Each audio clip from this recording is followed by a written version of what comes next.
Eternal Vigilance, Price of Freedom, by Robert E. Schubert, Prelude. Lessons from Mr. Gray, The Quiet Dangers. The room was awash with the soft glow of a table lamp, casting a golden hue over stacks of books and papers.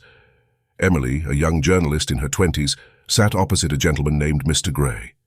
His age-worn face was lined with wisdom, and his eyes, though clouded with years, held a sharpness that belied his age. "Emily," he began, his voice soft yet firm, "I've watched governments change, evolve, and sometimes devolve. What I'm about to share isn't written in your modern textbooks, but it's crucial if you wish to understand the nuances of governance and its implications." She leaned forward, intrigued. "First, there is the silent seizure of your property. During my youth," Mr. Gray began, "I owned a beautiful piece of land by the coast. The sunsets were magical. Then, under the pretense of urban development, the government took it. They promised compensation, but it was peanuts compared to its real value," he continued. "They sell it as for the greater good, but often it's for the greater good of a select few. Your generation must be wary of such seizures. They start small and then become a norm."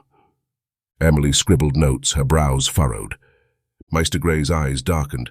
"Then they manipulate the justice system. In my 40s, I protested against a law that was unjust. Instead of addressing our concerns, the government branded us troublemakers.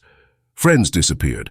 Some were publicly tried for dubious crimes, and others just stopped speaking out."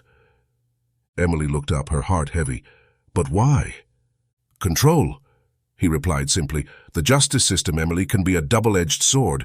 In the right hands, it ensures order. In the wrong hands, it's a tool of oppression." Taking a deep breath, Mr. Gray continued, "A tyrannical government loves to spend and needs money to continue.